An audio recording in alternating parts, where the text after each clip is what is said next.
இந்த வீடியோவை உங்களுக்கு வழங்குவோர் மாலை முரசு செய்திகள் தொலைக்காட்சியின் படிப்போம் ஜெயிப்போம் உயர்கல்வியை தேர்ந்தெடுப்பதில் உள்ள சந்தேகங்களை தீர்க்கும் நிகழ்ச்சி தினமும் மாலை 5 மணிக்கு. வணக்கம். மாலை முரசு செய்திகளை விரிவாக பார்ப்பதற்கு முன் முதலில் தலைப்புச் செய்திகளை பார்க்கலாம். காவல்துறையினர் சட்டம் ஒழுங்கை பேணி பாதுகாத்து நீதியை நிலைநாட்ட வேண்டும். முதலமைச்சர் மு.க. ஸ்டாலின் வலியுறுத்தல்.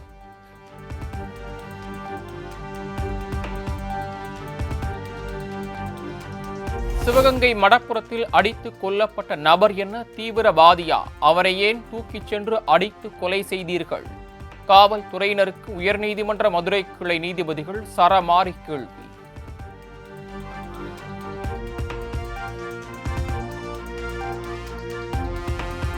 திருபுவனம் காவல் நிலையத்தில் விசாரணைக்காக அழைத்துச் செல்லப்பட்ட இளைஞர் உயிரிழந்த விவகாரம்.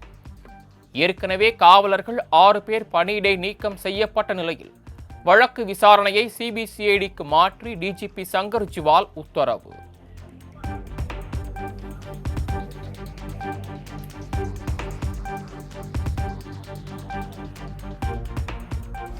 சிவகங்கை மாவட்டம் மடப்புறம் அஜித் மரணம் தொடர்பாக நீதிபதி வெங்கடேஷ் பிரசாத் காளியம்மன் கோயிலில் ஆய்வு. ஆணையர் அலுவலகம் மற்றும் கோயிலை சுற்றி உள்ள பகுதிகளில் ஆய்வு.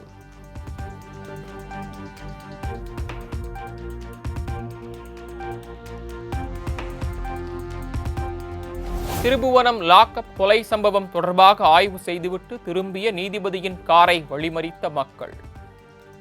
அஜித்குமார் அடித்து துன்புறுத்தப்பட்டதாகவும் உரிய நீதி கிடைக்க வழிவகை செய்ய வேண்டும் என்றும் கோரிக்கை.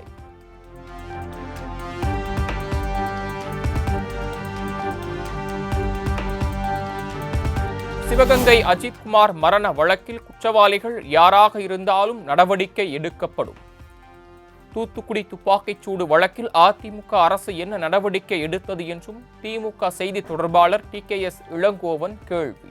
அந்த குற்றவாளிகள் யாராக இருந்தாலும் அந்த குற்றத்தில் உண்மை இருந்தால் அவர்கள் மீது நடவடிக்கை எடுக்கப்படும் என்பதை தொடர்ந்து திமுக அரசு நம்முடைய தமிழக காவல்துறையும் அந்த நடவடிக்கைகளை மேற்கொண்டு வருகிறது. எதையும் விட்டுவிடவில்லை.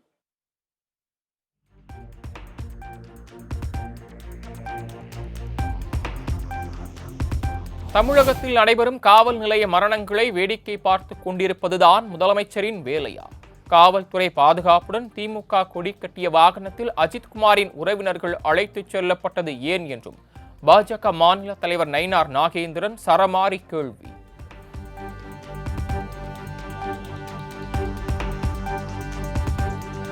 போலீஸ் விசாரணையின் போது மாரடைப்பால் உயிரிழப்புகள் ஏற்படுவதாக முதலமைச்சர் கூறுவதை ஒருபோதும் ஏற்றுக்கொள்ள முடியாது. காவல்துறையினர் தாக்கியதாலேயே இளைஞர் உயிரிழந்தார் என்பதில் தாங்கள் உறுதியாக இருப்பதாகவும் சண்முகம் திட்டவட்டார். இறந்து போன அஜித்குமாருடைய உடலில் 15க்கும் மேற்பட்ட இடங்களில் கொடும் காயங்கள் இருந்தது என்பதை மாஜிஸ்ட்ரேட் உறுதி செய்திருக்கிறார். அவருடைய தம்பி நவீன்குமார் அவருடைய கண் முன்னாலேயே காட்டுமிராண்டித்தனமான முறையில் காவலர்களால் தன்னுடைய அண்ணன் தாக்கப்பட்டது என்பதை அவர் நேரடி சாட்சியமாக விளக்கியிருக்கிறார். இத்தகைய சூழ்நிலையில் முதலமைச்சர் அவர்கள் மாரடைப்பினால் என்று சொல்வது என்பது ஏற்புடையதல்ல.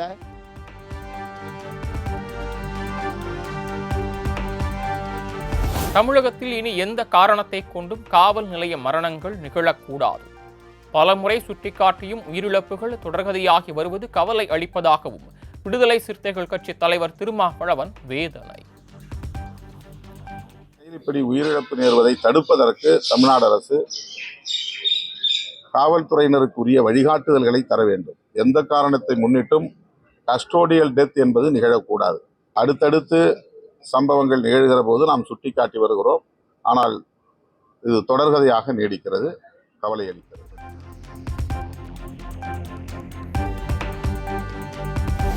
சென்னையில் 120 மின்சார பேருந்துகளின் சேவையை தொடங்கி வைத்தார் முதலமைச்சர். பேருந்தில் பயணித்து ஓட்டுநர் நடத்துனரிடம் கலந்துரையாடி வசதிகள் குறித்து கேட்டறிந்தார்.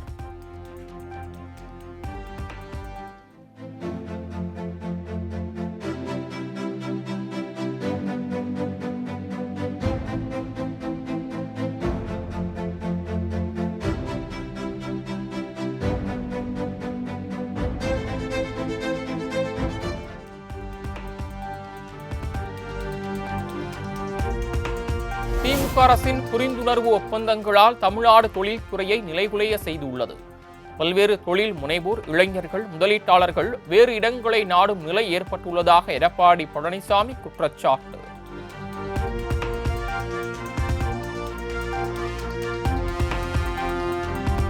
ஆன்லைன் ரம்மியை தடை செய்தது போன்று டாஸ்மாக் கடைகளை ஏன் தடை செய்யவில்லை? ஒரு பக்கம் டாஸ்மாக் கடைகளை திறந்துவிட்டு மறுபக்கம் போதை மறுவாழ்வு மையங்களை திறப்பது சரியா என உயர்நீதிமன்ற மதுரை கிளை சரமாரி கேள்வி.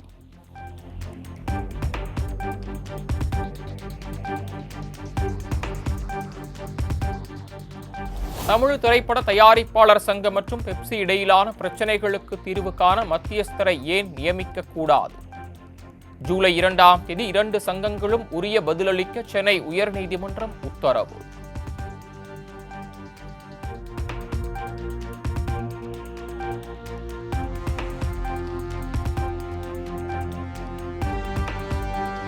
ராகிங் தடுப்பு விதிகளை பின்பற்றாத திருச்சி ஐஐஎம் உள்ளிட்ட 89 உயர்கல்வி நிறுவனங்களுக்கு யுஜிசி நோட்டீஸ். மாணவர்கள் பாதுகாப்பில் எந்தவித சமரசமும் செய்து கொள்ள முடியாது என்றும் திட்டவட்டம்.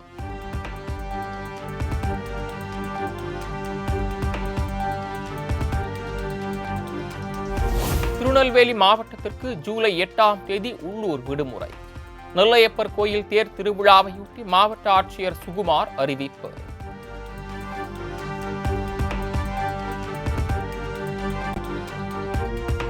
சிறுவன் கடத்தல் வழக்கில் எம்எல்ஏ பூவை ஜெகன்மூர்த்திக்கு முன்ஜாமீன்.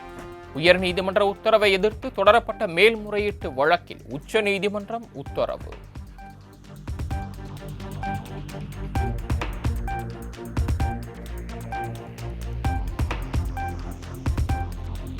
இசையமைப்பாளர் ஏ.ஆர். ரகுமான் உடன் மத்திய இணையமைச்சர் எல். முருகன் சந்திப்பு.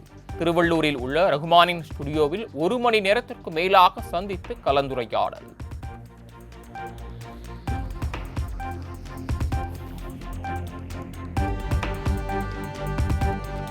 பதவிக்காக அப்பாவை விட்டு அன்புமணி விலகிச் செல்வதாக பாமக எம்எல்ஏ அருள் விமர்சனம்.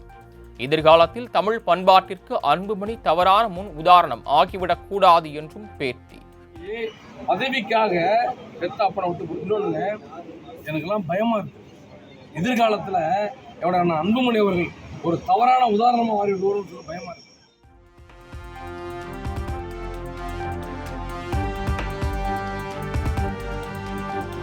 அன்புமணியால் தனது உயிருக்கு அச்சுறுத்தல் இருப்பதாக பாமக எம்எல்ஏ அருள் பரபரப்பு புகார்.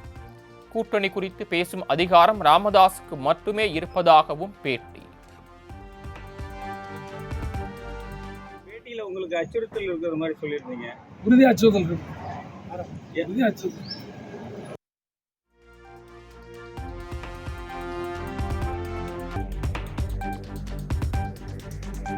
புதுச்சேரி மாநில பாஜக தலைவராக வி.பி. ராமலிங்கம் பொறுப்பேற்பு.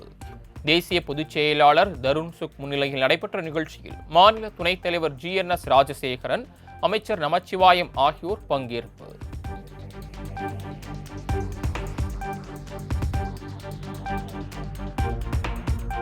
சென்னை மாநகராட்சி பள்ளிகளில் பணியாற்றி வரும் தற்காலிக கணினி உதவியாளர்களின் தின ஊதியம் 802 உயர்வு. மாநகராட்சி கூட்டத்தில் தீர்மானம் நிறைவேற்றம்.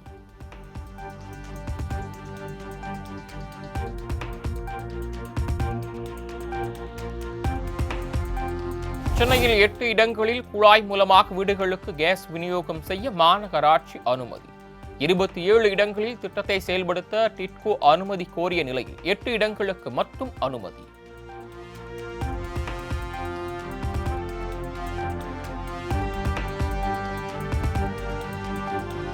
கிருஷ்ணகிரியில் தேமுதிக பொதுச் செயலாளர் பிரேமலதா விஜயகாந்த் தலைமையில் கண்டன ஆர்ப்பாட்டம். மா விவசாயிகளுக்கு ஏக்கருக்கு 10,000 ரூபாய் வழங்க வலியுறுத்தி முழக்கம். கொண்டு வர வேண்டியதாக இருக்கு. இந்த வாட்டி மா விளைச்சல் அதிகம் எல்லா ஸ்டேட்லையும். அப்போ நம்ம தமிழ்நாட்டின் மாம்பழங்களே அவங்க புறக்கணிக்கிறாங்க.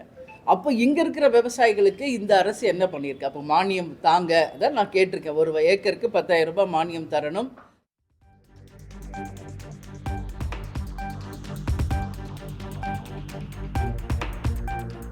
திருப்பூர் மாவட்டம் உடுமலை அடுத்த கொங்கல் கிராமத்தில் கூலி தொழிலாளி வெட்டி படுகொலை. கள்ளக்காதல் விவகாரத்தில் மனைவியை பிரிந்து வாழ்ந்து வந்தவரை வீடு புகுந்து வெட்டிய மர்ம நபரை தேடுகிறது காவல்துறை.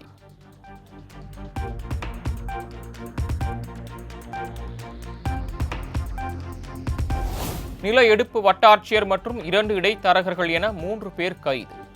1 லட்சம் ரூபாய் லஞ்சம் வாங்கிய விவகாரத்தில் திருவள்ளூர் லஞ்ச ஒழிப்புத் துறையினர் நடவடிக்கை.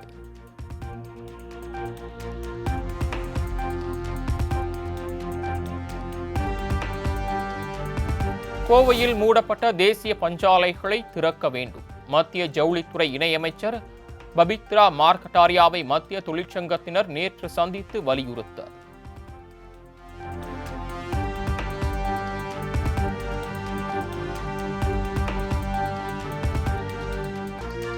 நாடு முழுவதும் விரைவு ரயில்களில் நாளை முதல் டிக்கெட் கட்டணம் உயர்வு. ஏசி இல்லாத ரயில்களில் கிலோமீட்டர் ஒன்றுக்கு 1 பைசாவும், ஏசி ரயில்களில் கிலோமீட்டருக்கு 2 பைசா வீதம் உயர்த்தப்படுகிறது.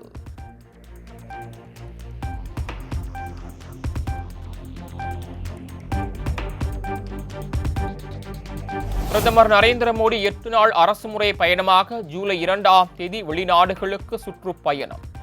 பிரிக்ஸ் மாநாட்டில் பங்கேற்கும் பிரதமர் கானா, அர்ஜென்டினா உள்ளிட்ட 5 நாடுகளுக்கு செல்கிறார்.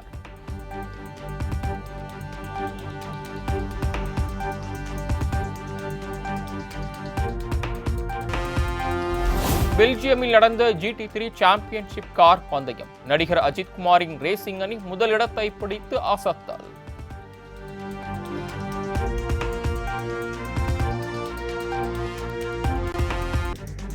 தமிழகம், புதுச்சேரி, காரைக்காலில் ஜூலை 6ஆம் தேதி வரை மிதமான மழைக்கு வாய்ப்பு. மத்திய அரபிக்கடல் பகுதியில் ஜூலை 4ஆம் தேதி பலத்த காற்று வீசும் என்பதால் மீனவர்கள் யாரும் கடலுக்கு செல்ல வேண்டாம் என்றும் வானிலை ஆய்வு மையம் தகவல்.